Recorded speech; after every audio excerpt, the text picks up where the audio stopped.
Dans cet épisode, on retrouve une amie d'enfance, Julie, qui vit depuis plusieurs années à Édimbourg et qui va nous raconter son expérience de française dans ce pays, mais pas que. On va aborder des sujets variés tels que l'adoption de son adorable chien Maurice, on va aussi parler de nourriture, de pub, de resto, mais bien sûr également des différences perçues entre la France et l'Écosse, de son expatriation ici et tout ça. Alors, à préciser aussi que quand on parle d'expat dans cet épisode, c'est surtout par habitude du terme, mais on pourrait tout autant parler d'immigration, car Julie vit et travaille ici sans date de retour prévue pour le moment. Il y a beaucoup de débats légitimes autour des usages de ces deux termes-là, et loin de nous l'envie ici de faire du racisme ou du classisme en utilisant l'un plutôt que l'autre. On précise aussi que comme dans tous nos podcasts, il ne s'agit ici que de retours d'expérience et de vécus partagés. Une histoire intime, personnelle, d'une personne à l'autre, peut-être que ceci serait donc très très différent. Parenthèse faite, on espère que vous aimerez ce chouette épisode autant qu'on a aimé le tourner, et bonne écoute. Hey, moi c'est Micha, et je vous souhaite la bienvenue dans le podcast Guimauve Grillé. Je suis photographe, vidéaste, et surtout une grande curieuse. Poussée par ma soif d'aventure et de liberté, je parcours à présent les routes de France et d'Europe à plein temps, avec mon chéri et mes deux chats, dans Rudolf, un fourgon aménagé de nos petites mains.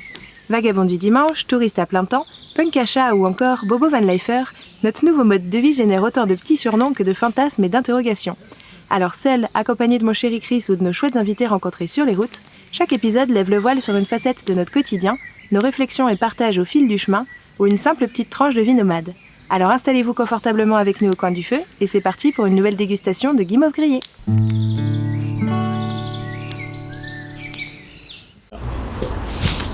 Ah non, ça ouvre pas. Ah si, il faut tourner. On n'arrive pas à ouvrir. Non, je pense pas que ça ait besoin de tourner. Bah, Quoique, juste si. pousser, ça ne marche pas. Et j'ai tourné et poussé, ça marche pas non plus. Ouais, t'as peut-être pas assez tourné. Ça marche pas. Et c'est la bonne. Non, ça marche Ça pas. marche pas. Allez. Genre vraiment, on a tiré, poussé, tourné, rien à Juste faire. pousser normalement. Des fois, elle veut pas fermer, là, elle veut pas s'ouvrir. Je pense que c'est un problème avec la porte. T'as été avec toi ce matin? Vous étiez gentils les touristes. C'était très gentil. Tu sais, il n'y a pas assez de marche comme ça dans l'Édimbourg, mais il faut que tu t'en rajoutes chez toi aussi. C'est ça, regardez la forme. Coucou toi. Coucou Maurice. Il est beaucoup trop mignon. Ça va pas, je l'ai pas encore présenté sur Instagram ce loulou là. C'est vrai. Il va falloir remédier à ça. C'est vrai. Et en plus il a un Insta, non? Hein? Lui il a un Insta. Il a un Insta, ouais. Donc en plus pour... Allez-y, je me fais un thé?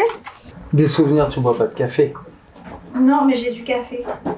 Oui, petit chien. Oui, les petits chiens.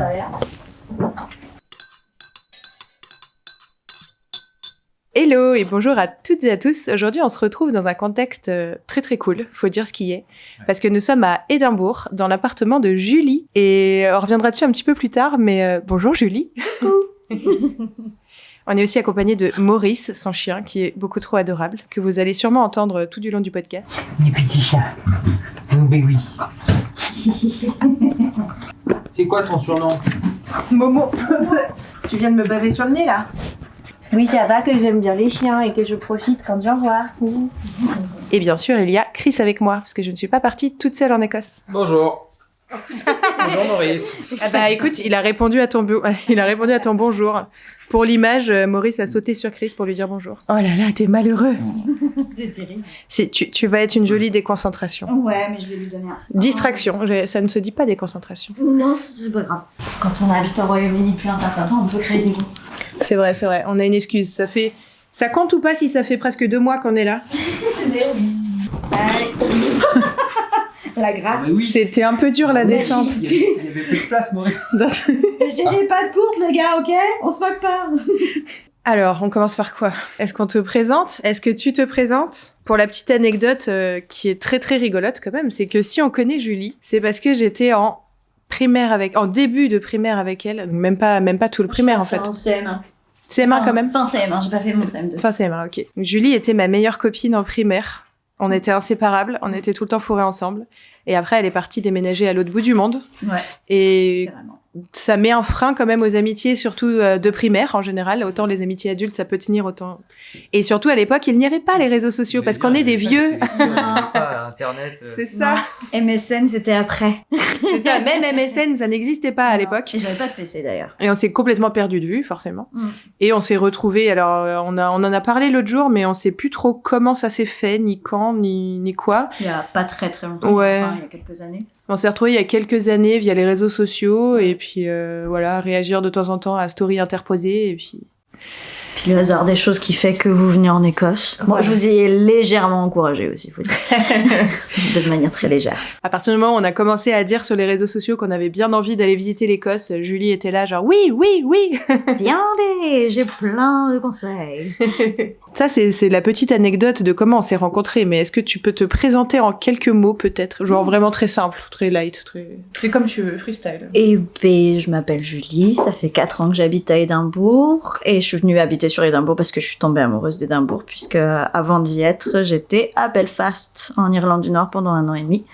Et je suis venue un week-end et j'ai trouvé ça trop cool et donc j'ai déménagé. Après j'ai beaucoup de chance parce que c'était avant le Brexit, donc je mesure ma chance. Mais du coup a priori je m'y plais toujours et je suis guide depuis cette année, guide pour les francophones et je suis aussi tutrice à l'Institut français depuis 4 ans. Depuis 4 ans, ouais, directement j'ai trouvé en arrivant. C'est cool. Donc je passe ma vie à parler en fait. Mais français du coup. Mais en français, ouais. Et tu as un très très bel appartement en plein Édimbourg. Je pense on peut dire en plein Édimbourg. T'es pas au milieu du centre-ville, mais... Je suis dans la nouvelle ville, donc ça fait partie d'Édimbourg, mais c'est pas la vieille ville, le centre. Donc c'est un chouïa moins touristique, même s'il y a quand même des touristes, vu qu'il y a Dean Village pas loin. Il y a nous, par exemple, parce qu'on est garé en fourgon aménagé pas loin de chez toi, et c'est un pur hasard. C'est juste parce que le spot est très bien pour aller à pied au centre-ville. Voilà. Ouais, on est à quoi une demi-heure à pied à peu près. Ça monte, mais c'est à peu près une demi-heure, ouais. Donc c'est plutôt pas mal. Ça monte, je confirme. On en a plein les pattes. On en a marre de faire des allers-retours au fourgon. C'est bien quand ça descend. C'est ça le truc, c'est qu'à un moment donné, il faut monter pour pouvoir descendre, et vice-versa. Et tu as aussi un chéri qui n'est pas là aujourd'hui, mais tu as surtout Maurice, que vous entendez très probablement grignoter son bretzel. Tu es beaucoup trop mignon. Tu demandais si on avait une structure de podcast organisée, des questions d'avance et tout, mais non, ça va se faire au feeling. Et là, j'ai quand même une question, je pense, capitale pour ce podcast. Ah. Quand et où as-tu adopté Maurice?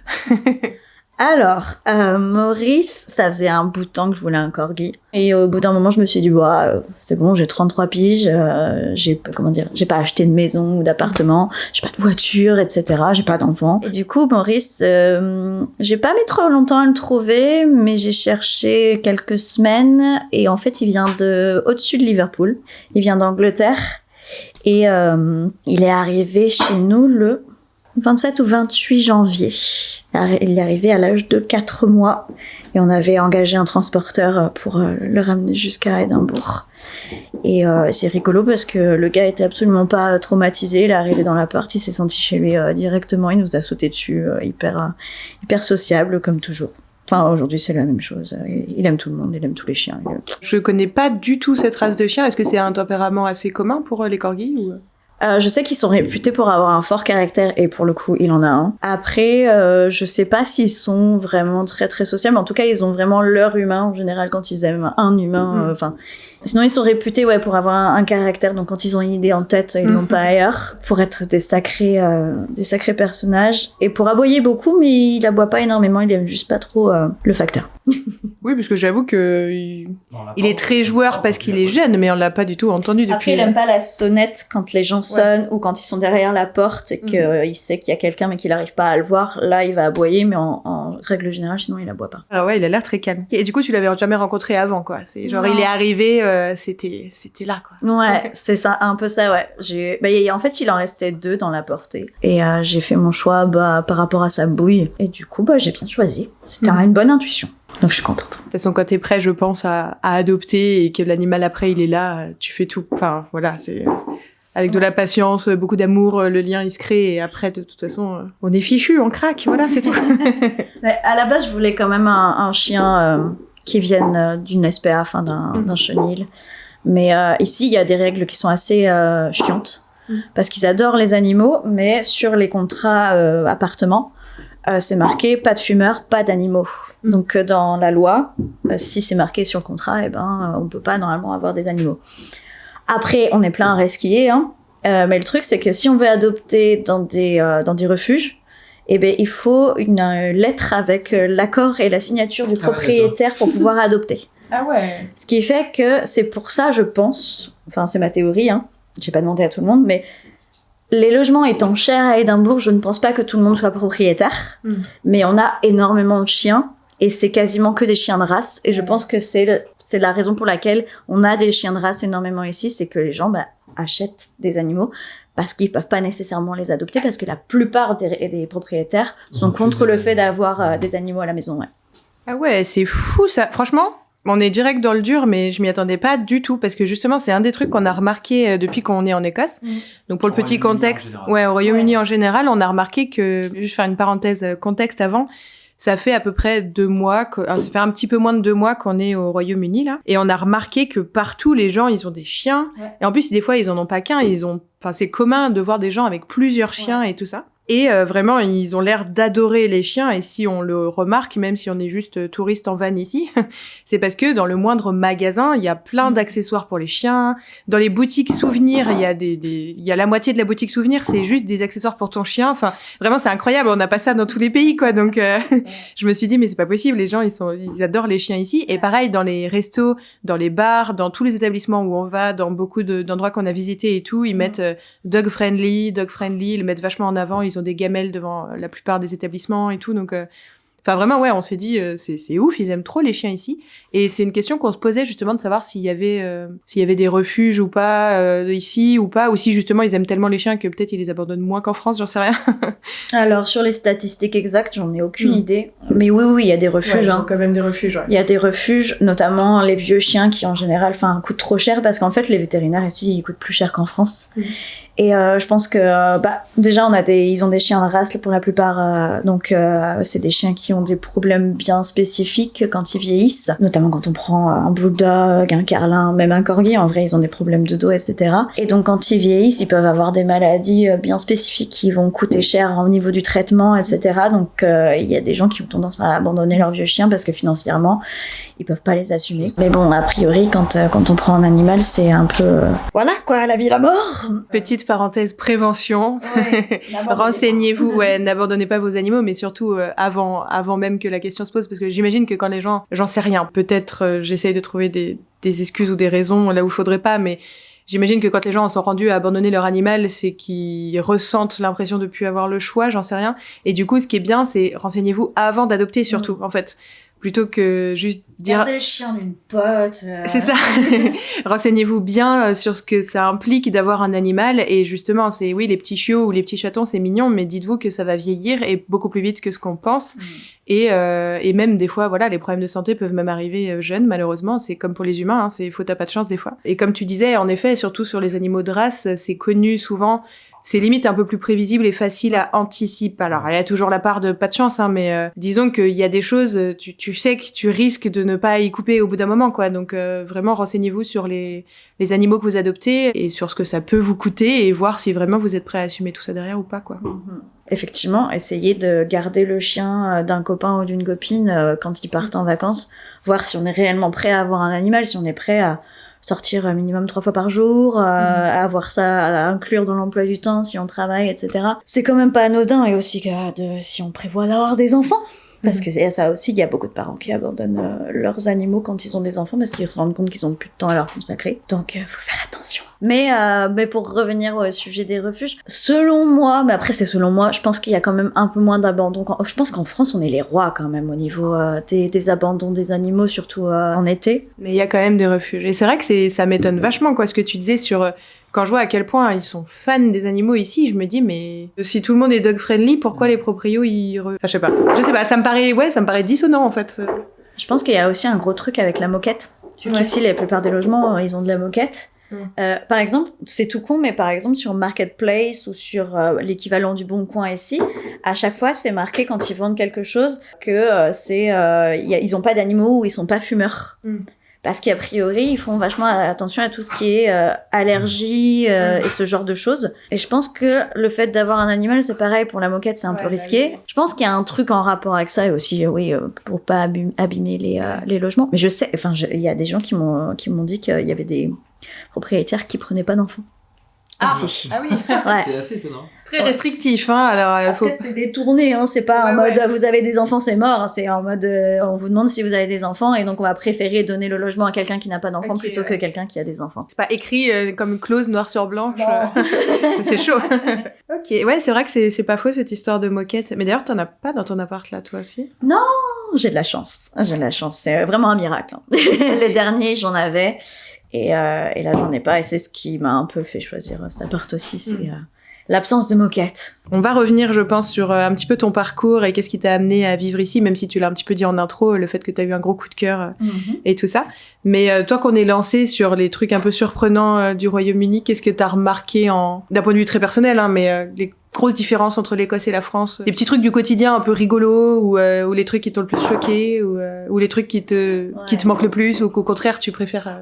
Maintenant que ça fait un bout de temps que j'y habite, c'est peut-être moins marqué chez moi. Je vais peut-être pas me rappeler de tout, mais je pense que là, alors, les trucs qui me manquent, tout de suite, ça va être tout ce qui est fruits et légumes d'été. C'est des fruits et des légumes qui sont cueillis avant maturité, donc en fait, quand ils arrivent ici, ils sont pas sucrés, ils sont pas, les courgettes, elles sont amères, les tomates, elles ont pas de goût, les pêches, elles sont à un prix ignoble pour un truc qui est pas génial.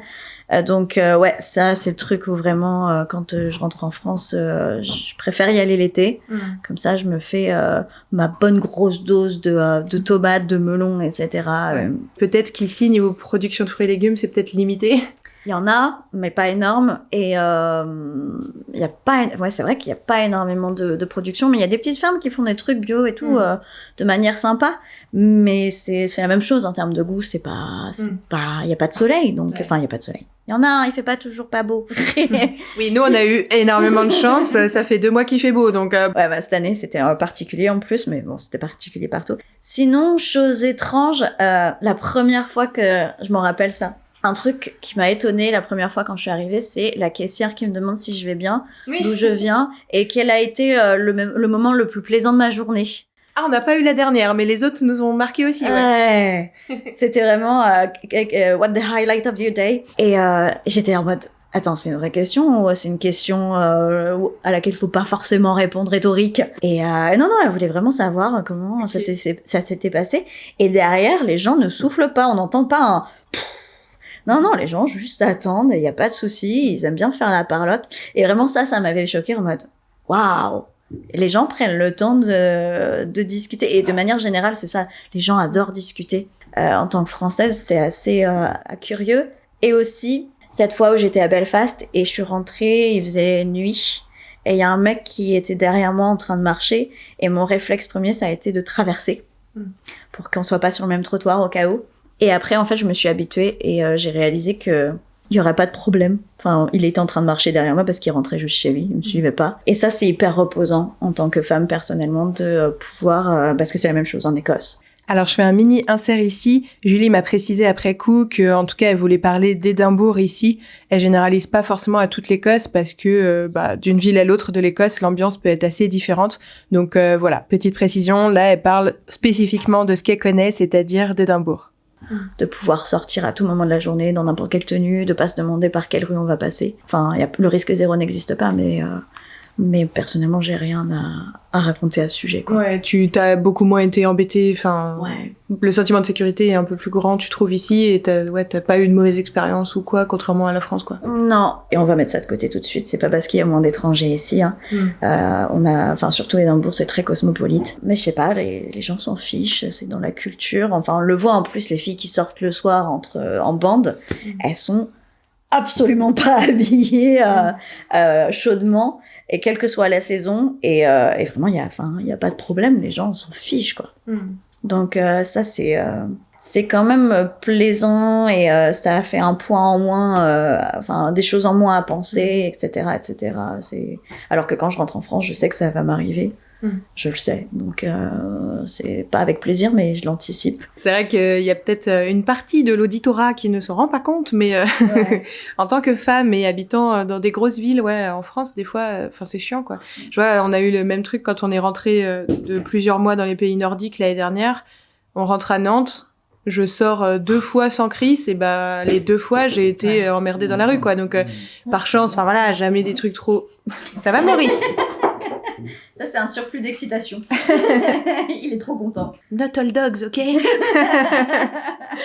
Non, mais du coup, oui, voilà, je suis sortie 2 fois sans crise. Les 2 fois, j'ai été emmerdée, j'ai été sifflée, j'ai été mal parlée, voilà. Juste, c'est chiant, en fait. Et j'avais oublié que ça existait parce que pendant 3 mois, jamais on m'a emmerdée, quoi. C'est quand on part et quand on revient et quand on repart qu'on note les différences comme ça, alors qu'on s'en rend pas forcément compte quand c'est dans la vie de tous les jours et qu'on n'a jamais connu autre chose, mais...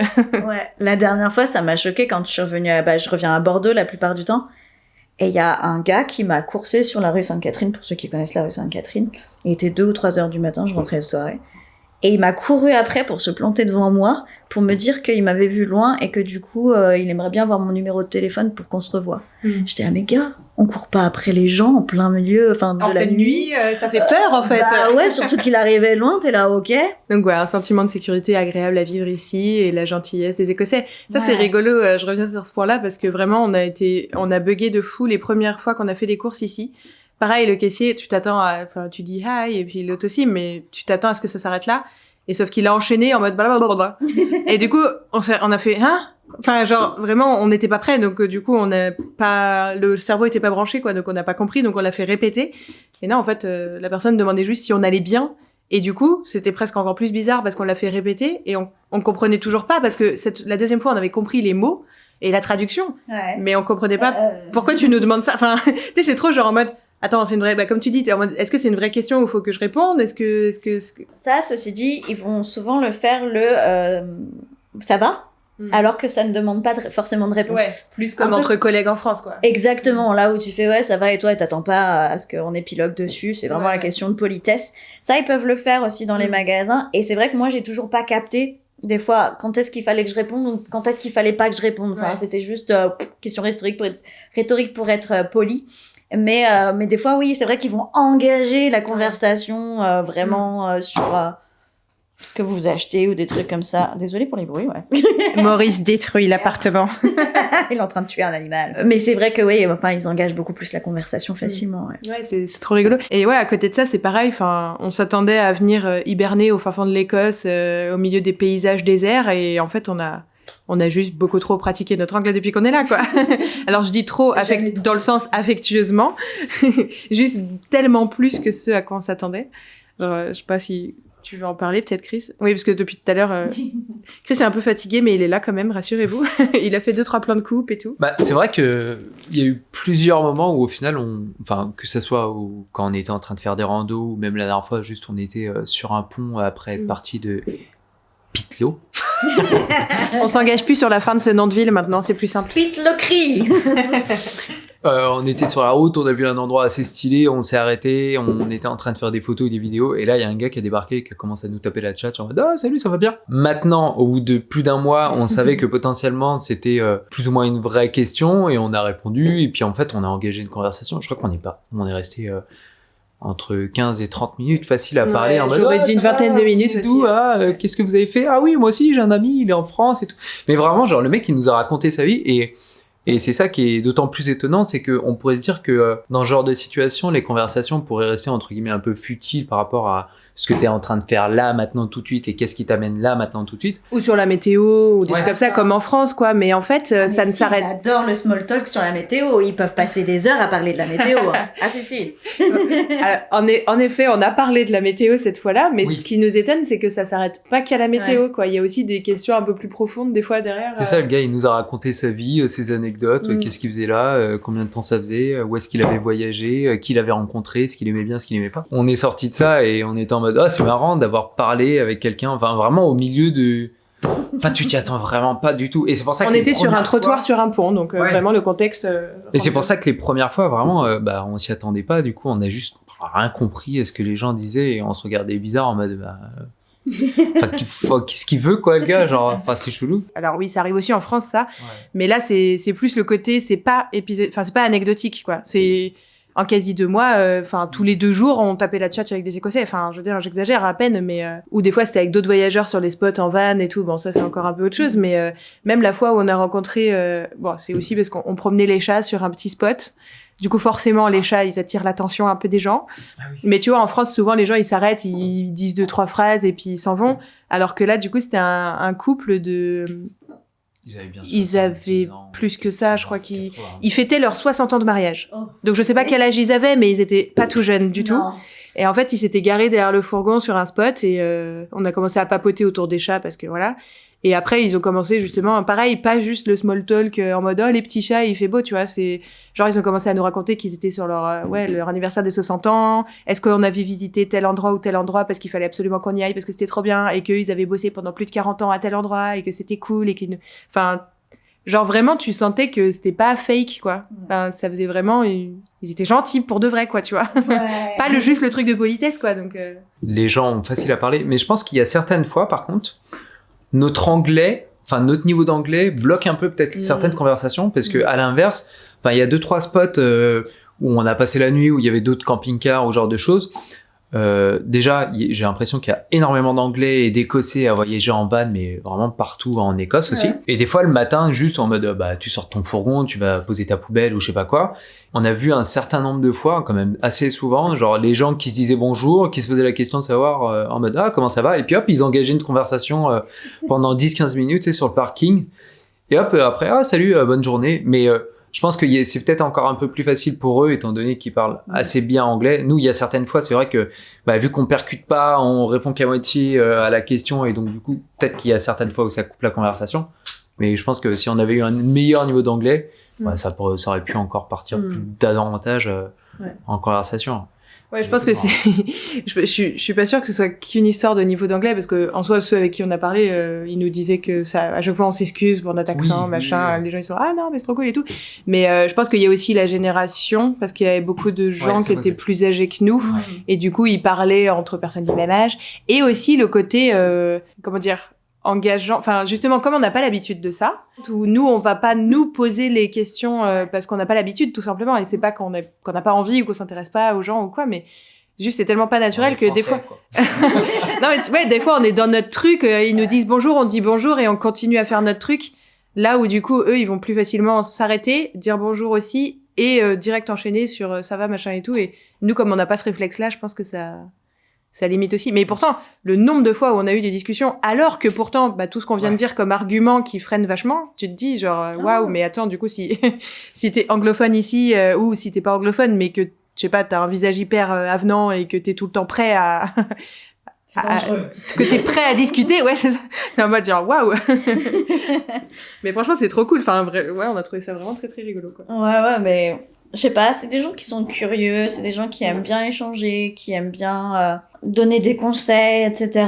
Oui, ouais, j'avoue. Et moi-même, depuis que j'ai Maurice, du coup, je croise plein de gens avec des chiens, ou qui n'ont pas forcément des chiens, mais qui adorent Maurice, etc. Et il m'arrive de pouvoir m'arrêter avec cette personne pendant 30 minutes à parler, ouais. Et tu regardes, tu te dis, ça fait 1 heure que je suis sortie, alors que je devais faire ça vite fait, et j'avais la flemme. Et en fait, t'as croisé une super personne, et tu vas probablement jamais la revoir. Et ça, c'est aussi très spécifique à ici. C'est qu'effectivement, les gens sont très gentils. Ils sont adorables. Dans les pubs, on va pouvoir croiser des gens, et passer une super soirée, on va se payer des coups, etc. Mais on va probablement jamais les revoir. Par exemple, par rapport à la France, c'est vraiment ça aussi qui est différent, c'est que quand on se voit avec des potes, c'est souvent dans les pubs.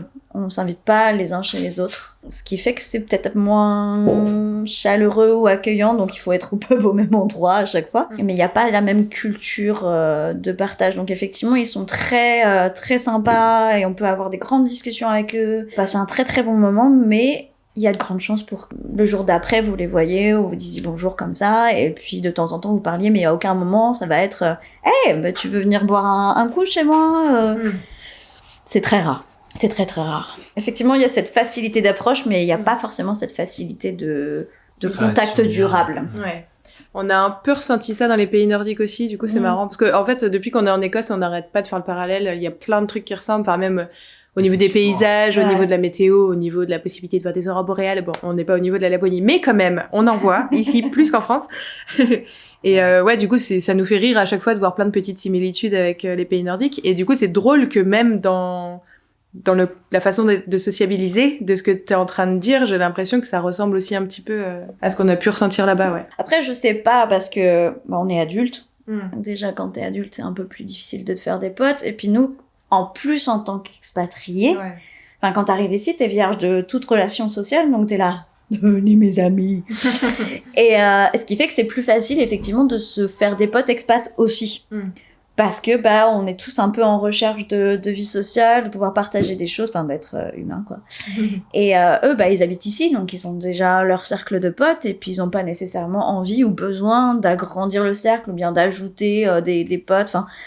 Faut dire qu'on travaille, etc. Donc on n'a pas forcément le temps aujourd'hui d'entretenir une grosse vie sociale non plus. Je sais pas si ça... Faut dire que moi je travaille dans des milieux où je revois pas forcément les gens, où je côtoie pas nécessairement énormément mes collègues non plus. Et surtout, pas mal de mes collègues sont quand même français, francophones du moins.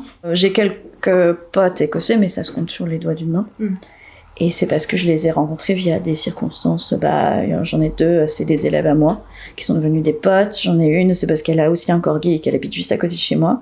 Et on se boit des coups de temps en temps. Et l'autre, c'est parce que c'est une pote à moi qui a eu un enfant avec un Écossais. Donc ouais, les circonstances sont pas tout à fait les mêmes, quoi. Mais je sais pas si c'est inhérent au fait que ce soit les pays du Nord, ou bien si c'est parce que on est expat, adulte, et que c'est plus difficile de manière générale de faire des rencontres en tant qu'adulte. Ça reste intéressant comme retour, quoi, parce que du coup c'est quelque chose auquel il faut peut-être être préparé.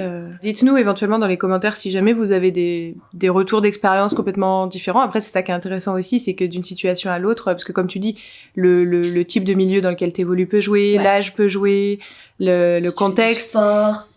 Peut-être que si c'est ça, peut-être que si t'es dans des clubs ou des assos sportifs ou des trucs comme ça, c'est différent. Que tu sois en couple aussi avec quelqu'un déjà. Oui, tout ce qui est date et ce genre de choses, effectivement. Et effectivement, si tu sors avec quelqu'un qui est d'ici, t'es plus amené à rencontrer ses potes aussi. Ouais, c'est vrai.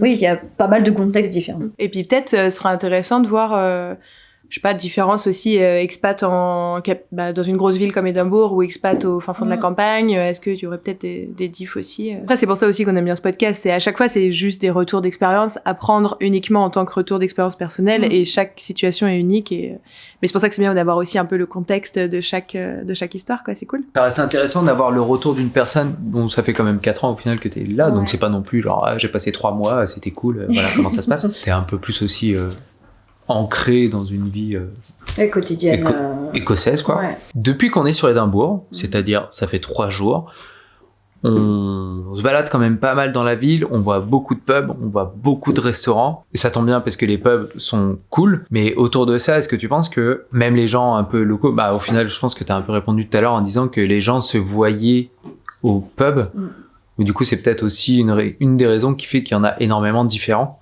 et en fait ça va pas forcément sur une question, mais en fait je crois avoir saisi la question que tu voulais peut-être poser.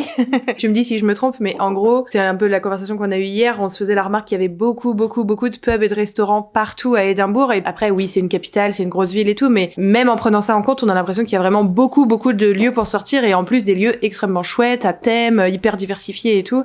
Est-ce que tu penses en effet que ça peut peut-être être lié au fait que les gens, comme ils s'invitent moins les uns chez les autres, ils sortent plus et donc ils ont besoin de plus d'espace pour sortir? Je sais pas. Alors, pour ce qui est restaurant, on n'est pas dans un pays gastronomique, donc c'est des gens qui aiment pas forcément cuisiner non plus. Vous aurez dans les supermarchés, il y a plein d'options pour les ready meals, ce qu'on appelle les ready meals, donc juste les trucs à mettre au four ou au micro-ondes. Ça existe aussi en France, mais ici on est quand même sur un level au-dessus. Et effectivement, ils sortent pas mal quand ils vont sortir entre potes, ils vont aller au restaurant, après ils vont aller boire des coups, aller en boîte de nuit, etc. Donc ça, c'est pour la partie restaurant, donc c'est pas des gens qui font beaucoup à manger, ils veulent pas forcément s'embêter à faire à manger, et ils reçoivent pas chez eux. Pour tout ce qui est pub et café, et c'est parce que on a quand même quasiment 9 mois d'hiver, et il fait froid. Et on va pas forcément rester chez soi. Et comme on s'invite pas les uns chez les autres, faut bien qu'il y ait des lieux où on puisse se réunir avec les potes. Et des lieux où il fait chaud. Donc des lieux chaleureux, qui soient un peu cosy, c'est pour ça qu'il y a des thèmes, c'est pour ça qu'il il y a des soirées différentes, il y a des pubs différents, il y a des bars différents, etc. C'est que faut que ça convienne à chacun. Et les cafés, c'est un peu la même chose. C'est dans la journée, on a envie de se réunir autour d'un truc un peu chaud. Donc c'est pour ça qu'on a pas mal de lieux, effectivement, où les gens viennent se réunir. Après l'été, on va dire aux environs de mai jusqu'à septembre, les gens sont tout le temps dehors. Hein. Les gens sont tout le temps dehors. On a l'avantage d'avoir énormément de parcs. Et c'est rigolo, j'ai des visiteurs il y a pas très longtemps qui me disaient « Mais dans les jardins, on voit pas de barbecue. » C'est normal. En fait, ils achètent des barbecues jetables. Ah, ouais, okay. C'est pas génial au niveau écologique. Mais en fait, on a aussi des petits appartements, on n'a pas forcément des jardins. Moi, j'en ai un tout petit, mais c'est partagé avec les autres habitants. Donc, il n'y a pas de barbecue dans ce jardin. Et donc, ils achètent des barbecues jetables et ils vont au parc. Et il y a le droit d'allumer des barbecues au parc. Okay. Et en général, les parcs ici, c'est quand même des grandes étendues d'herbes vertes coupées très courtes avec des arbres autour. Donc, et puis de l'herbe bien verte, hein, parce que quand même, il pleut quand même. Et donc, on n'a pas grande chance de faire cramer les trucs, donc c'est autorisé. Il y a des lieux dans lesquels ça l'est pas, bien évidemment, mais c'est autorisé. Donc, les gens sortent dans les parcs, font des barbecues, ramènent les bières, etc. Ils sont vraiment tout le temps à l'extérieur. Et l'avantage, c'est que en plein mois de juillet, il fait nuit à 23h30. Donc ouais, là, à ce moment-là, ils sont tout le temps dehors, en fait. Mais les pubs, et les restaurants et les cafés, c'est pour combler... le reste de l'année, quoi. Le reste de l'année. Ouais. Et justement, par rapport à ça, je vois, par exemple, nous, quand on va sur Nantes, on se balade dans les rues et en fait, on se dit en mode « Ah, tiens, ce resto, il y était pas. Tiens, ce bar, il y était pas. » Enfin, je sais qu'à Nantes, on a l'impression que ça bouge énormément. Mais du coup, qu'est-ce qu'il en est ici? Si tu dis qu'au final, ça a quand même une grosse place, étant donné que c'est genre... là où les gens peuvent se réunir en hiver, est-ce que tu as l'impression que, par exemple, cette partie-là aussi, elle bouge, elle se renouvelle régulièrement ou au contraire, est-ce qu'il y a un peu des établissements, genre depuis 3 générations, tout le monde va se réunir dans ce pub-là, entre amis, ou je sais pas. Alors, il y a des pubs qui sont très vieux. On a des pubs, alors qui ont certainement changé de propriétaire aussi à certains moments. Mais on a des pubs qui datent de la fin du 19e. On a des pubs qui datent aussi, qui sont toujours là au même endroit, qui ont le même nom, qui sont là depuis le 16e siècle. Ah oui, bon, là, c'est sûr qu'ils ont changé de main au bout d'un moment. Mais c'est vrai que ça reste quand même les mêmes institutions. Il y a des institutions qui sont très ancrées. Les propriétaires vont changer, mais vont vouloir quand même garder le lieu au maximum comme il était avant. Donc, on a des grosses institutions qui restent, mais il y a énormément de roulements également. Pas nécessairement au niveau des pubs, parce que les pubs, ça reste quand même pas mal. Les bars, ça peut bouger pas mal. Mais ça va être tout ce qui est petits magasins. C'est pareil en France, tout ce qui est concept store, etc., qui va émerger. Rien que dans ma rue, là, à côté, dans le quartier, on a des magasins. Ils restent des fois 1 an et ils ferment. Il y a un roulement assez fréquent, mais ça va aussi de pair avec le fait que avec le Brexit et tout ça, l'inflation, les loyers sont de plus en plus chers, et si le commerce marche pas très bien, il a pas le temps de vraiment attendre de voir si ça va se lancer. Donc au niveau restaurant, etc., ouais, ça bouge pas mal. Au niveau pub institutionnel, non. Ça va rester quand même pas mal là. Ça va changer de propriétaire, mais voilà. J'ai l'impression qu'il y a des hôtels aussi qui restent super longtemps, des hôtels un peu iconiques, là où on s'est baladé dans les Highlands et tout. Tu voyais qu'ils avaient l'air d'être assez fiers d'avoir cet hôtel qui a accueilli la royauté depuis je sais pas quelle royauté, quoi. C'est marrant, ouais. On a des hôtels, même à Édimbourg, on a des hôtels qui sont là depuis très longtemps, qui sont très réputés. Là, je pense tout de suite au Balmoral Hotel. Ce gros hôtel où J.K. Rowling a écrit. Lui, il est très vieux aussi. Enfin, on a des hôtels qui sont assez vieux. Après, c'est aussi des hôtels qui ont été rachetés, qui ont été transformés. Enfin, vu qu'on est quand même sur des bâtiments classés au patrimoine.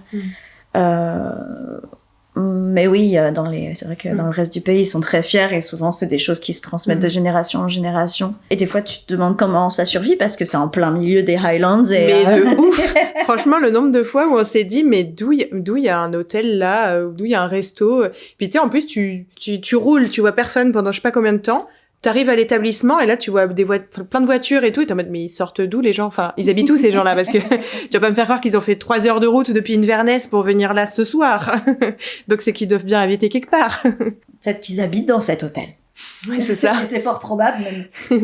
Bon, on a cru voir qu'il y avait 2-3 propriétés un peu cachées dans les forêts, à droite à gauche et tout. Donc non, je pense qu'il y en a qui ont des petites pépites à droite à gauche de l'Écosse. Ouais. Il y a plein de trucs, et même si on a beaucoup sillonné l'Écosse là en 2 mois, et en passant par des petites routes un peu où on croisait que des locaux et tout. Donc je pense qu'on a quand même vu pas mal de choses, mais je pense que c'est rien par rapport à tout ce qui doit exister encore dans le pays. Un peu toujours dans la même lignée, le rapport au pub et au resto.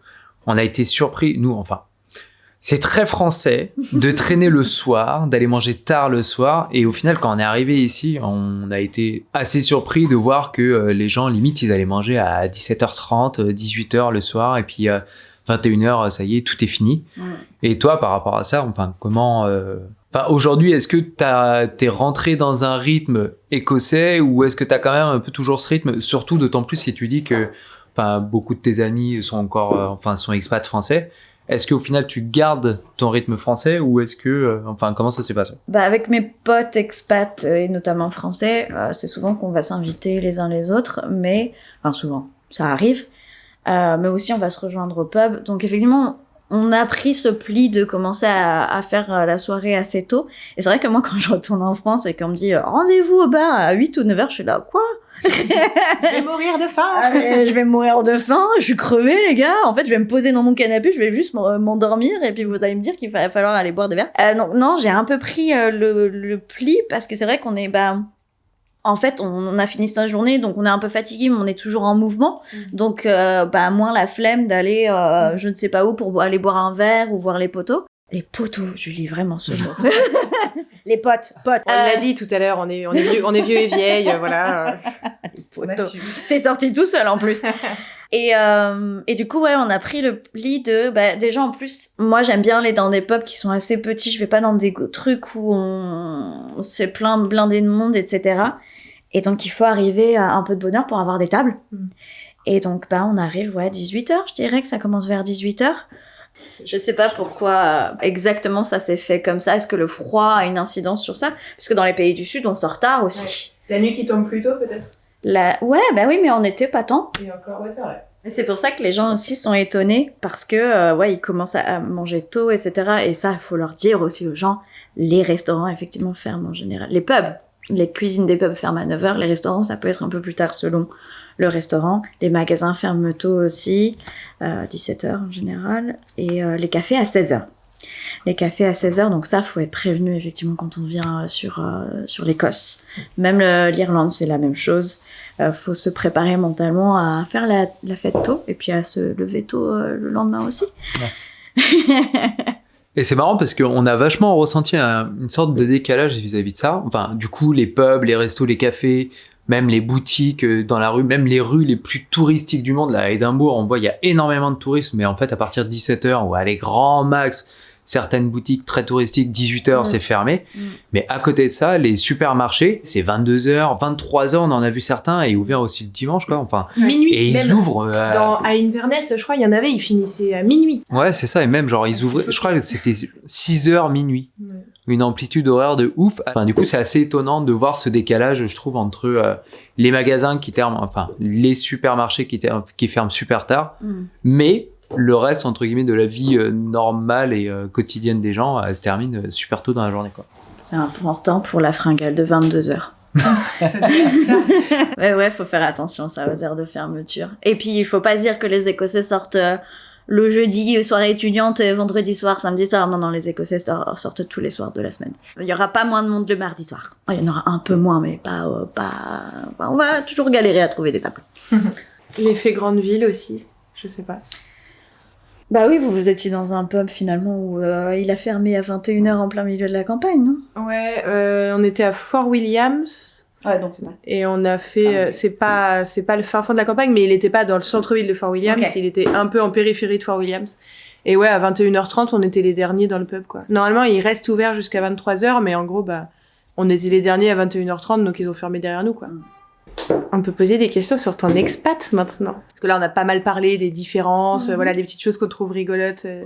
On a beaucoup parlé de nourriture et de pub aussi, mais on s'est fait troller sur Insta l'autre jour en mode « Ah ouais, vous, dans vos road trips, du coup, vous faites des photos de cerfs, Vous faites des photos de nuit et vous allez dans les pubs et vous parlez de bouffe. Oui, Ça tout à fait. l'Écosse. Non, parce qu'on a été quand même pour finir la parenthèse sur les histoires de bouffe et de pub, et promis, après on parle d'autre chose, on a été extrêmement agréablement surpris de voir qu'ici, ils sont beaucoup plus végé et vegan friendly que la France. Ouais. Mais c'est quand même un niveau, parce qu'il y a plein d'autres pays européens où on est allé, où c'est aussi beaucoup plus simple qu'en France pour trouver des trucs sympas. Et avoir un peu plus de choix que juste des frites ou de la salade, quoi. Là, vraiment, genre, l'Écosse, ça bat tous les records dans ce que j'ai vu, quoi. Parce que même au fin fond des Highlands, il y avait des restos véganes, des machins, des trucs. Et c'est pas juste, genre, la petite option salade à côté, quoi. C'est Est-ce fou. qu'on mange bien en Écosse, alors? Bah, du coup, oui. Nous, en tout cas, on se régale depuis qu'on est là, quoi. Parce que, justement, en mode, ils ont vachement plus cette ouverture-là, qui est très agréable. Toi, t'es végétarienne aussi, c'est ça? Moi, je suis végétarienne et vraiment, quand je rentre en France, c'est galère. Je sais pas pourquoi à Bordeaux, par exemple, les restaurants végétariens ne font que le service du midi. Ouais, il y a plein de trucs, il y a des petits restos qui font ça, c'est vrai. À Nantes aussi, un peu des fois. Et donc, payer ma part de quiche aux légumes, 16 balles avec sa salade à côté, alors que mes potes, ils sont en train de manger des trucs gargantuesques qui sont au même prix. Et puis, la quiche aux légumes, ça va bien une fois ou deux, mais voilà, quoi. Mais ici, c'est assez facile. C'est pas toujours de qualité, c'est pas toujours ultra bon, mais il y a toujours moyen de manger quelque chose. Et la plupart du temps, ça va quand même. Ouais. Et j'avoue qu'on a été choqués de voir que ça va au-delà de les options végé et vegan dans les restos. Alors déjà, c'est trop bien. Enfin, franchement, moi déjà, quand il y a ça en France, je suis contente d'avoir une option végé ou vegan dans tous les restos que je croise. Je suis déjà très contente. Ça commence à venir quand même de plus en plus en France. Faut pas être trop mauvaise langue non plus, mais c'est timide et justement, c'est une ou deux options et encore, t'as de la chance, quoi.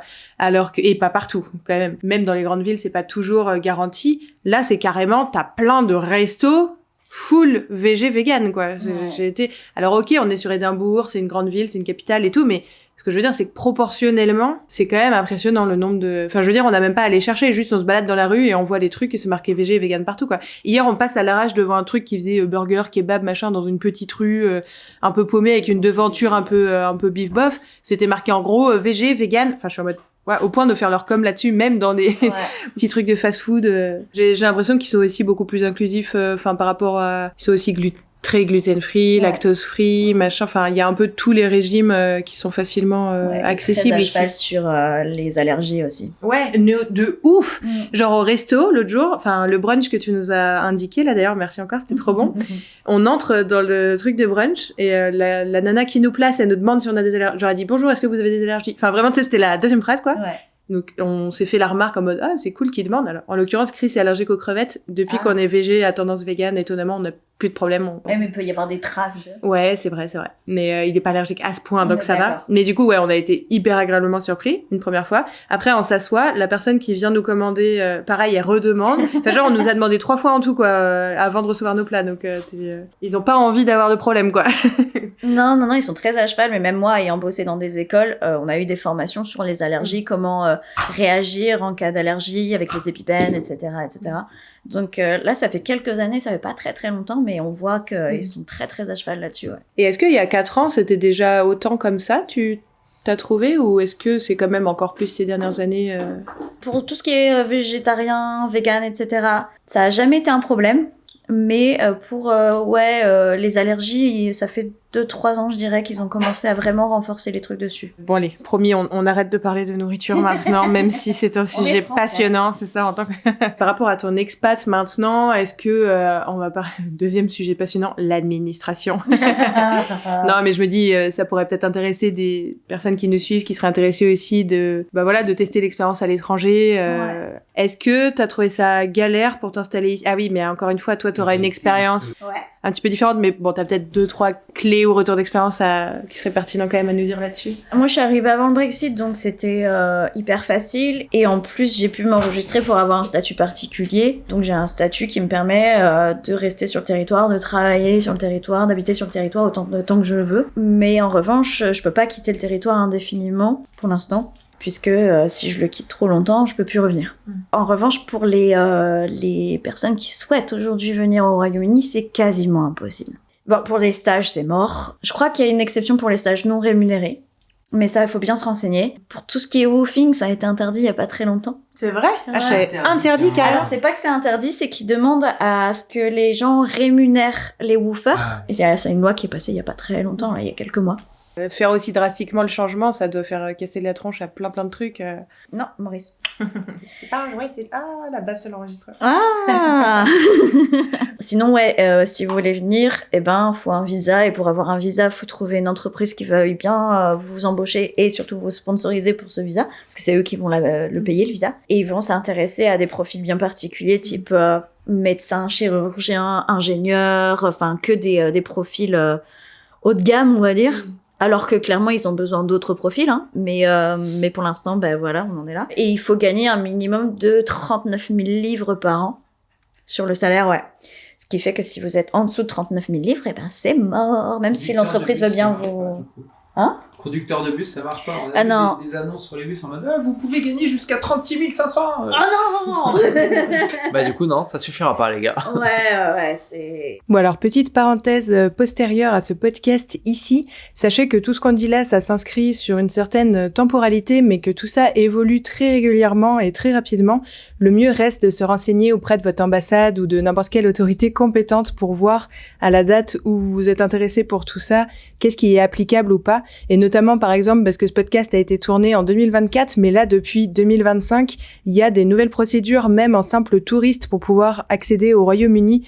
Donc, notamment l'histoire d'autorisation de voyage électronique qu'on doit se procurer en plus du passeport avant d'y aller, etc. Et ça, il y avait même pas en 2024. Donc, bref, vous imaginez bien que tout ça, ça évolue extrêmement rapidement et que là, c'était des infos un peu grossières, approximatives, juste pour illustrer le fait qu'aujourd'hui, depuis le Brexit, c'est beaucoup plus difficile qu'avant le Brexit, forcément, de venir travailler ou être étudiant ou quoi au Royaume-Uni. Mais ne prenez pas tout ça pour argent comptant. Allez vous renseigner sur des sites compétents, officiels, qui vous donneront tous les détails et toutes les lois applicables en vigueur à la date souhaitée. Voilà, on reprend tout de suite le podcast. C'est fou, ça, j'avais pas vu. Alors, j'avais vu que les visas, maintenant, ils étaient payants. Donc, déjà... ce chien est un sketch. C'est dommage que vous avez pas l'image, là, mais... Après, j'ai cru voir qu'il existait des visas exprès travailleurs saisonniers qui sont un peu différents des visas de salariés classiques. J'ai cru voir ça. Il y a peut-être des trucs, mais bon, ça doit être très spécifique quand même. Ouais. Et je sais pas comment ça marche. Hein. Moi, j'ai juste lu vite fait des pages un peu... Par contre, si vous êtes étudiant et que vous venez sur le territoire UK et que vous avez besoin de bosser pour payer le loyer, vous avez le droit de travailler, je crois que c'est 15-20 heures maximum. Ouais, en tout cas, c'est beaucoup plus compliqué qu'avant, quoi. Enfin, ouais. En même temps, on s'en doutait un peu avec ces histoires de Brexit. Mais Maurice, tu as quelque chose à dire, Maurice, peut-être? Est-ce que tu... Pas le micro, Qu'est-ce que t'en penses, toi, de tout ça? Toi, t'as toujours été... question, ouais. Tu l'amènes en France quand tu rentres de temps en temps? Ou pas? Ou tu le laisses ici, chez une dog-sitter, peut-être ou... J'aimerais bien, mais on n'a pas de voiture, déjà. Mm. Donc, on rentre en France en avion, en général. Et même au niveau... si, par exemple, si on prenait le train, le truc, c'est qu'on peut pas passer sous la Manche avec lui en train. Ah ouais? Ok. Non, faut engager un taxi qui fait l'aller-retour et c'est genre super cher, c'est genre 400 balles, je crois. Ah ouais, mais attends, comment ça se fait? Parce que ça se trouve, c'est parce qu'il a que des papiers anglais ou je sais pas. Parce que nous, du coup, on a pu traverser avec les chats. Oui. Et on a vu des gens qui traversaient aussi avec des Et chiens. pas dans le train. Ah oui, pas dans le train, oui, je suis dans le bête. train. Ah mais Ah, oui, nous, c'est en ça. voiture. Nous, on est... Alors c'est pour ça que j'étais buggée en mode, attends. L'Eurostar n'accepte pas les animaux. Ah ouais, et nous, en fait, c'est parce que c'est le shuttle qu'on prend. C'est ça, en effet, t'as le train d'un côté et le passage pour les voitures de l'autre. Mais du coup, il reste ici et je trouve toujours quelqu'un pour le garder en général. Pour l'instant, ça a toujours bien marché, donc on va croiser les doigts. Et des gens de confiance, hein. Je le laisse pas à n'importe qui. Mais j'aimerais beaucoup le ramener en France avec nous, mais c'est pas possible. Donc t'es un petit chien qui n'a jamais quitté le Royaume-Uni pour l'instant. Eh non, Oh. c'est un chien qui est né en Angleterre, qui est d'origine du Pays de Galles, qui grandit en Écosse avec des maîtres français. Compliqué pour l'identité. Hein. Après, j'ai cru voir que tu donnais les consignes en anglais. Ouais, ça j'ai gardé les consignes en anglais parce que si jamais j'ai besoin d'un comportementaliste ou ce genre de choses, on a de la chance jusqu'à maintenant, hein, mais du coup je voulais que plus facile. Ouais, qu'ils puissent communiquer avec les autres aussi, parce qu'il y a les gens, ils s'arrêtent pour le caresser, pour lui parler, etc. Je voulais qu'il puisse grandir dans un environnement qui lui soit familier au niveau du langage. Et puis comme il entend du français ici... Donc il est bilingue. Et du coup, justement, par rapport à l'anglais, l'autre jour, on en a déjà vaguement parlé, mais pas ici au niveau du podcast. Donc, tu disais que tu avais un niveau un peu scolaire, voire un peu plus, parce que il y avait ta culture pop, geek, tout ça qui faisait que tu pratiquais déjà un peu plus. Tu as vécu, du coup, à Belfast pendant 1 an et demi, c'est ça, hein? Ouais. Donc là, tu as appris, entre guillemets, l'anglais irlandais. Et du coup, là, depuis que t'es ici, comment tu penses être niveau anglais aujourd'hui? Est-ce que, au final, avec, mine de rien, 5 ans et demi maintenant, au total, est-ce que tu penses que c'est très largement suffisant pour être un peu, entre guillemets, fluent? Enfin, du coup... Oui, bilingue. Bilingue, voilà. On dit que les Écossais, l'accent, il est terrible et que, genre, il est incompréhensible, etc. Enfin, toi, aujourd'hui, comment tu le ressens, tu vois? Alors, faut se dire quand même qu'on dit que les Anglais ne comprennent pas... Enfin, s'il y a un Anglais, un Irlandais, un Écossais dans la même pièce, qu'ils essayent de converser, ils n'arrivent pas à se comprendre, apparemment. Et si tu rajoutes le Pays de Galles aussi, on l'oublie toujours, le pauvre. C'est vrai que moi, quand je suis arrivée à Belfast, avec un anglais pas hyper bon, mais un peu plus que la moyenne, je dirais, c'est vrai qu'on se dit qu'on n'est pas dans le bon pays pour apprendre l'anglais quand même. Parce que y a l'accent, donc il faut déjà comprendre. Et il y a les expressions, mais finalement on s'en sort très bien parce que il faut survivre. Avec l'écossais, en fait on s'habitue à avoir des accents qui sont quand même pas un peu changeant, très découpés, comme on peut les entendre dans les films. En général, l'accent britannique dans les films est toujours le même. Il est relativement facile à écouter, comme l'accent américain. C'est toujours relativement le même, donc il est assez facile à écouter. Mais là, c'est plus blablabla. Je m'y suis faite. Aujourd'hui, je pense que j'ai un niveau qui est pas mal, mais pas formel. Je pense que j'aurais du mal à avoir une conversation formelle. J'ai pas le vocabulaire formel, j'ai un vocabulaire qui s'est quand même formé autour de du vocabulaire conversationnel. Des pubs. Ouais. Des pubs. Je sais dire beaucoup de choses par rapport à la météo. Mais après, faut pas avoir peur de s'y confronter parce que ça va beaucoup plus rapidement. Enfin, je sais pas si vous l'avez vu pendant ces quasi 2 mois. On se pose la question de comment on peut dire ce mot, comment on pourrait dire cette phrase dans ce sens-là, donc on se renseigne et puis ça rentre petit à petit. Et même pour les problèmes, on peut avoir des problèmes de voiture, des problèmes de trucs, et donc on se dit ok, moi je me prépare souvent. Ok, je connais pas le vocabulaire relatif à ça, et donc j'ai besoin de savoir ça, ça, ça et ça. Donc je vais me préparer au niveau du vocabulaire, et quand je vais aller voir les gens, ce sera prêt, quoi.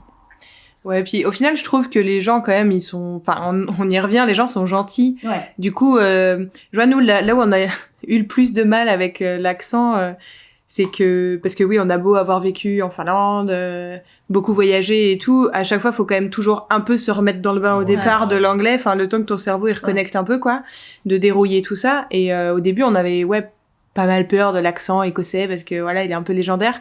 Et finalement, ça va. En fait, d'une personne à l'autre, déjà, les gens ont pas toujours un accent hyper marqué. Non. Certaines personnes plus que d'autres, oui, c'est vrai. Mais du coup, voilà, vu qu'ils sont gentils, la première phrase, tu la fais répéter. Après, tu t'y fais. Et je pense aussi que comme les gens, ils voient qu'on est étranger, peut-être ils font peut-être un peu plus attention aussi à leur élocution, je sais pas. Pas toujours. En fait, on a eu des expériences hyper variées. Voilà, c'est ça. Il y a eu des fois où fallait s'accrocher. Il y a eu d'autres fois où, au final, c'était plus au début et après, on s'y fait. Et ça dépend les coins, ça dépend les âges des personnes aussi, ça dépend le contexte. Enfin, ça dépend aussi s'ils ont déjà appris une nouvelle langue. Parce qu'en fait, ils peuvent pas s'imaginer que... Ça en fait du bruit, moi. C'est clair. Ils peuvent pas s'imaginer que vous avez du mal à comprendre parce que la personne n'a probablement jamais essayé d'apprendre une autre langue. Oui, c'est vrai. C'est ça qui est ça. Et ou de comprendre un autre accent dans une autre langue. Donc, vraiment, ils vont se répéter autant de fois que vous voulez. Mais c'est vrai que des fois, ils vont ni changer le vocabulaire, ni la rapidité de la phrase, ni l'accent. Après, moi, après 4 ans en Écosse, je pense qu'il y a pas mal de choses que je comprends. Mais des fois, je tombe sur des personnes, je ne comprends absolument rien. Donc, ça arrive encore. Ça arrive encore. Et c'est frustrant. Mais c'est normal. Parce que vraiment, il y a des gens qui ont des accents comme si on allait dans le fin fond de la campagne française et qu'on parlait à Jean-Pierre, 90 ans, qui a un patois qui est vachement prononcé au niveau du français, c'est compliqué aussi. Donc là, c'est d'autant plus dur également, mais c'est normal des fois de pas comprendre et c'est pas grave. Moi, ce que j'ai trouvé qui était très cool, lié à la gentillesse des Écossais, c'est que jusque-là, à chaque fois qu'on a eu à faire répéter, t'as pas l'impression de les saouler. Non. Enfin, comme on disait tout à l'heure, peut-être en effet que ça freine un tout petit peu la conversation, mais enfin, tu te sens pas jugé, t'as pas l'impression ils sont pas là en train de lever les yeux au ciel ou de soupirer. Enfin, juste ils répètent avec un grand sourire et puis bon bah voilà, la deuxième fois t'accroches mieux la phrase et puis et ils t'en veulent pas non plus. Enfin, tu vois, on n'a pas un anglais parfait, mais ils s'en fichent si genre tu vas faire une petite faute de conjugaison, utiliser un mot un peu franglais. Bon bah voilà, tant qu'ils se comprennent à la fin, ils sont contents, toi aussi et tout va bien quoi. Faut se dire que les anglophones sont des personnes qui n'ont pas la nécessité d'apprendre d'autres langages, puisqu'a priori tout le monde parle anglais, enfin beaucoup de gens parlent anglais, ce qui fait qu'ils sont toujours très impressionnés quand d'autres personnes parlent d'autres langues. Donc quand vous essayez de parler anglais, même si c'est un peu haché, même s'il manque du vocabulaire, même si c'est pas tout à fait juste, et même si l'accent est pas génial, eux ils sont toujours admiratifs du fait que vous puissiez communiquer avec eux alors que c'est pas votre langue principale. C'est vrai que c'est l'anglaise qu'on a rencontrée il y a quelques jours, là, c'est ce qu'elle nous disait. Elle nous disait, ah non mais... Aussi bien français, si je parlais ne serait-ce qu'un minimum aussi bien français que vous, ce que vous parlez anglais, mais genre, ça serait genre juste ultra contente. Et c'est vrai qu'en fait, on a vachement, à la base, en tant que français, cet a priori vis-à-vis de notre anglais. Ouais. Et je trouve que même nous, au travers de nos différents voyages, il y a eu certains pays où genre les gens nous catégorisaient vachement plus rapidement en mode « Ah, vous êtes français !» Et direct à partir du moment où on parlait anglais, parce qu'ils faisaient vachement plus la réflexion. Mais là, à l'inverse, depuis qu'on est au Royaume-Uni, je trouve que les locaux nous ont jamais vraiment fait cette réflexion-là vis-à-vis de notre accent ou quoi que ce soit. Et genre, ça donne vraiment l'impression qu'ils sont en mode « Ok, bah les gars, ils parlent anglais, moi ça me va, quoi. » Quand bien même l'accent, il est un peu parti ou quoi, en particulier. Mais c'est vrai que du coup, au final, on a aussi, par conséquent, plus facile à s'autoriser à parler anglais et à tester. Parce qu'on sent, comme tu disais tout à l'heure, Micha, qu'on n'a pas du tout l'impression d'être jugé ou ça, catégorisé ou je sais pas quoi. C'est très français de juger. Enfin, je sais pas si c'était pareil avec vous à l'école, mais par exemple, moi, dans ma classe, j'avais un mec dont le père parlait, enfin, je crois qu'il était anglophone, donc il a appris l'anglais très tôt. Il avait un accent assez british et tout le monde se fichait de lui quand il essayait de parler en classe. Ah, c'est fou. Ça. Alors, il avait un certain aplomb, donc il y arrivait quand même. Mais c'est vrai que on se fait tellement, bâcher en essayant de parler anglais et ce avec un accent. Même moi, quand je rentre en France et que je dis des mots anglais, je vais le dire avec un accent français, sinon je me fais bâcher. Oui, mais en fait, c'est ça. C'est qu'en France, on est doublement jugeant, c'est-à-dire si tu parles anglais avec un accent français, tout le monde rigole, et si tu parles anglais avec un accent anglais, les gens se foutent de ta gueule aussi. Donc en fait, double peine quoi. Parce que ça fait genre tu te la racontes, soit t'es nul, soit tu te la racontes et donc c'est nul aussi quoi. Donc de toute façon t'es jugé donc voilà. Mais dans les pays où vous allez, vous serez pas jugé, non. Ouais, parce que enfin genre tu disais tout à l'heure, les gens ils reconnaissaient tout de suite qu'on était français et tout, mais dans les autres pays, ils nous le disaient affectueusement. Toi, c'est en mode, c'est trop mignon, votre accent français. Mais ils faisaient quand même la réflexion. Alors qu'en effet, depuis l'Écosse, alors je sais pas s'ils osent pas, ou est-ce qu'ils ont des doutes, ou est-ce que, genre, ils ont l'habitude que même les Anglais ont un accent différent d'eux ici, donc au final, ils savent qu'on est ni Anglais ni Écossais, mais ils savent peut-être pas trop d'où, je sais pas. Ils ont peut-être aussi un peu plus l'habitude, en effet, vu que mine de rien, par exemple, Édimbourg, ou même l'Angleterre Sud, c'est pas mal cosmopolite, comme tu disais. Ça se trouve, comme tu dis, au final, ils ont plus l'habitude d'avoir plein d'accents différents en anglais. Et donc, du coup, il y a vachement moins le jugement. Le français juge. Et même, c'est rigolo parce qu'on parlait des Français qui s'envoient des mails et qui regardent l'orthographe et qu'à chaque fois, ils sont là.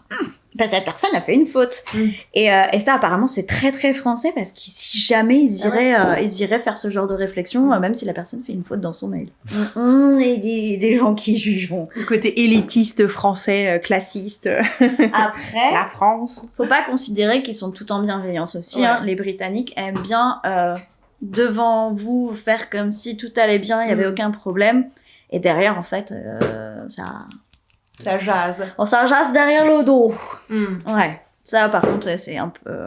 Ouais, ils sont moins grognons frontalement. Voilà. Voilà. Ils ont quand même... Ils jugent quand même. Mais moins frontalement. 16h30. Ça fait 1h30. Ah, mais qu'est-ce qu'on est bavard. Comment ça se fait que ça met 14 minutes, d'ailleurs, ici ? Non, c'est parce que ça a dû faire un autre fichier. Ça a coupé et relancé ? Peut-être. On verra, surprise. Surprise, on sera obligé de revenir. C'est dommage, ça, hein. Vraiment. Et il y aura la partie 2 quand on reviendra pour voir les puffins au printemps. Ah ouais, trop bien, les puffins. Ils sont si mignons. Il y aurait encore 1000 questions à te poser, sans Ouais. aucun doute, mais on va arrêter là le podcast parce qu'en effet, ça va être très très long sinon. Est-ce que tu aurais des dernières petites choses à dire sur Des petits conseils, tiens. des petits Si conseils des personnes des- veulent venir visiter ou venir habiter. Alors, si vous venez à Édimbourg, n'hésitez pas à prendre Oui Écosse. Nous sommes des super guides. C'est vrai qu'on n'est pas du tout revenu sur la partie. Oui, sur ton boulot et tout ça. Ouais, mais oui, n'hésitez pas. En plus, c'est que des petits groupes, donc c'est vraiment cool. Et moi, j'adore raconter des histoires atroces sur la ville. Sinon, de manière générale, conseil, évitez les Airbnb parce que, chaque ville souffre beaucoup des Airbnb, donc préférez les hôtels. Surtout que les Airbnb ici ils coûtent aussi cher que l'hôtel. Mais grave, on a cru Ouais. voir ça. Ouais. Et faites attention aux midges, selon les saisons, il y a plein de gens qui savent pas que les midges existent. Midges, c'est des tout petits boucherons qui piquent comme des puces. Ils sont affreux. Et l'avantage c'est que les boutons restent pas longtemps, mais voilà, faites attention. Et sinon, n'ayez pas peur. Qu'importe votre confession religieuse, vos orientations sexuelles, la couleur de votre peau, etc. Je pense, après je suis pas la meilleure pour juger parce que je suis blanche et tout, mais je pense que c'est quand même un pays qui est quand même assez safe et dans lequel vous aurez pas de problème. Et c'est un chouette pays, les gens sont gentils, ils sont tolérants. Certes, il fait un peu froid des fois. Mais la chaleur, elle se situe dans les pubs. C'est un pays assez fantastique, donc je conseille à tout le monde d'avoir la chance de venir en Écosse et c'est vraiment très cool. Et je rebondis très rapidement sur quelles que soient vos religions ou genre de choses. À chaque fois qu'on vient au Royaume-Uni, de manière générale, que ce soit par exemple les plusieurs fois où on est à Londres ou là en Écosse, on sent, ne serait-ce que dans la rue, tu vois les gens qui sont fringués de manière un peu extravagante, Ouais. tout ce genre de choses, les couleurs de cheveux, les piercings partout, les Ouais. tatouages. Et ça paraît genre totalement normal, alors qu'en effet en France, genre ne serait-ce que Micha qui a les cheveux bleus, des fois genre les gens ils a des visages de ouf en mode oh ah là les cheveux bleus je peux toucher, alors que là franchement genre Ouais. Et pour la Oui, communauté musulmane, sachez que le voile ici est autorisé. Donc les gens vont travailler avec le voile. On a des comment ils s'appellent, des sikhs qui portent les turbans, etc. Donc même à l'école où je travaillais, il y avait une prof avec le voile. Dans les uniformes, c'est inclus dans la couleur de l'uniforme. Oui, c'est ça, parce qu'on pourrait se dire, pourtant, il y a l'uniforme, mais malgré tout, j'ai l'impression qu'il y a quand même plus de tolérance, quoi. Le voile est inclus dans l'uniforme. Il a la même couleur que l'uniforme. Quand on va chercher son uniforme, on peut demander un voile. Donc vraiment, faut pas avoir peur de ça, quoi. On a vu beaucoup de bars, cafés, restos, marchés de créateurs et c'était tout, littéralement marqué. où c'est littéralement marqué LGBT friendly aussi, Ouais. etc. Donc ouais, ça a l'air très... Comme je dis, le risque zéro n'existe pas. Bien sûr. Mais très franchement, si vous triez vos voyages par rapport à ce genre de choses, je pense que l'Écosse c'est quand même un endroit agréable où profiter tout en sécurité. C'est beau. On est des C'est beau, bisounours. ouais, j'avoue. Ça finit sur une jolie note. Est-ce qu'on peut, je sais pas, les gens qui voudraient en savoir plus sur toi, est-ce qu'il y a un endroit où les rediriger à part Oui Écosse? On mettra les liens. Bah quand même, on mettra les liens en vrai de là où tu travailles au cas où, parce que bah c'est quand même une entreprise. Oui, alors je rigolais tout à l'heure, mais non, on n'est pas sponsorisé par sa Non, société, absolument pas. malheureusement. On n'est pas sponsorisé pour en parler, mais ça reste une jeune entreprise qui est à destination des francophones avec des visites guidées en français pour les Français en Écosse, à Édimbourg On est spécifiquement. des bisounours. Et voilà, ils ont l'air très sympathiques. Et si vous allez faire un tour avec Julie, elle est très très sympathique. C'est drôle. Donc n'hésitez surtout pas, on mettra les liens. Et bah si, on peut mettre l'Instagram de Maurice. Ouais, le mien est privé, Ouais. mais vous pouvez mettre l'Instagram de Momo, Allez. la star. On fera ça. Et n'hésitez pas à lui envoyer des friandises. Parfait. Le mot de la fin, Maurice? Il va le manger. Non, il va le manger. Ouais, c'était une très mauvaise idée. On ne va plus refaire ça. J'ai une dernière question. En temps normal, on demande aux gens, Ouais. c'est quoi ta méthode pour manger la guimauve? Ton Ok. alternative au guimauve grillé. Alors, je suis désolée, mais moi, la guimauve, c'est pas trop mon truc. Tu as le droit. À part, une fois, j'ai goûté de la guimauve faite maison et je trouve que c'est très bon. Mais grillée, je trouve que ça a encore moins d'intérêt. Je suis fort désolée. Ah, moi, j'aime les sandwichs. Donc t'es plus style Et c'est pas codé le mot sandwich, hein. Si vous avez regardé How How I Met Your Mother. Mais ouais, moi je suis très sandwich, j'aime beaucoup les sandwichs. Et les scones, du coup. Non, les s'mores, les. Hein? Bah, les trucs, après, c'est peut-être plus américain, mais j'ai cru voir qu'ils en avaient ici aussi. Non, ils font des sandwichs avec une guimauve fondue au milieu. Non, ça Genre, c'est pas. du biscuit, une Ouais. guimauve fondue Ouais. et un biscuit. Ça existe, on peut le mettre dans le toaster. Non, je prends pas ça. Non. Non, mais les scones, c'est bon aussi, ouais. Les cheese, great cheese. C'est deux pains de mie, tu mets du cheddar dedans et tu fais griller comme ça et tu mets du beurre de chaque côté. Tu mets dans ta soupe comme ça, c'est trop bon. Ok. Vous me regardez trop bien, non? Ouais, j'avoue. On a cru, malgré qu'ils soient très vegan friendly, ils ont l'air d'avoir un truc avec le beurre dans ce pays quand même. Ouais. J'ai pas compris, Mais moi j'étais en ici, mode, pourtant on vient de Bretagne, Normandie, tout ça, mais quand même quoi. J'ai découvert la tartine grillée beurrée dans la soupe comme ça et ça a été une révolution pour moi. Pourtant, les Bretons, ils devraient manger ça aussi, hein, je suis désolée. Non mais ça nous a fait marrer, tu vois, de commander des soupes dans des pubs, et c'est mis vegan, et ils te l'apportent quand même avec du beurre et du pain. Après, le beurre, il est vegan aussi, ça veut dire. Ah. C'est du C'est vrai beurre. que justement, je m'étais posé la question, c'est tu de la vois. margarine. Ok. C'est de la margarine. Ouais, ils le font jusqu'au bout en général. On a demandé plusieurs fois si la sauce qui était à côté du plat vegan était vegan. Ils ont dit Ouais, oui, ouais. oui, bah oui. Tu sais, mais pareil, encore sans jugement en fait. Ça peut paraître question bête quand on les posait, mais à chaque fois, ils nous répondaient de façon premier degré en mode c'est obvious, mais gentiment quand même. Pas trop jugeant. À un moment, on avait commandé je sais plus quel plat avec des frites et de la mayo. Et la mayo était tellement bonne et il y avait tellement pas de C'est différence de surprenant, goût qu'on a demandé pour être sûr et ils ont fait oui, bah oui, genre. Si, on sait faire de la bonne mayo sans œufs. Ouais. Donc ouais, désolée, la guimauve, c'est pas mon truc, j'en suis vraiment désolée. Bon, mais sur ce, merci pour ces petites entrevues, c'était chouette. Oui, c'était très cool. C'est plusieurs journées, du coup. On n'a pas tout enregistré parce que, bon, dans les pubs, c'était compliqué avec la musique et les gens qui parlent à côté, mais, mais c'était très cool. Et puis, merci pour ton accueil chez toi. Oh bah, de rien, avec grand plaisir. C'était cosy. Pas trop traumatisant comme expérience, ça va. Non, du tout. Mais comme je dis, j'ai l'habitude de parler maintenant, donc ça va. C'est vrai. Ça aurait été quelques années auparavant, peut-être ça aurait été différent, mais là, C'est ton métier maintenant. j'ai l'habitude. C'est ça. Non, mais c'était cool. Cool. C'était trop bien. Vous faites quelque chose pour Halloween ce soir? Merci d'avoir écouté cet épisode. Si tu as aimé, n'hésite pas à t'abonner ou à nous mettre une bonne évaluation ou un petit mot selon la plateforme sur laquelle tu nous écoutes. Ça fait toujours plaisir de vous lire et ça aide aussi grandement à développer ce podcast. Et si tu veux en savoir plus sur nos petites aventures, n'hésite pas à nous rejoindre également sur nos autres plateformes, YouTube, Instagram, mais aussi Patreon pour nous soutenir davantage et pour du contenu exclusif. À bientôt pour une nouvelle guimauve à partager.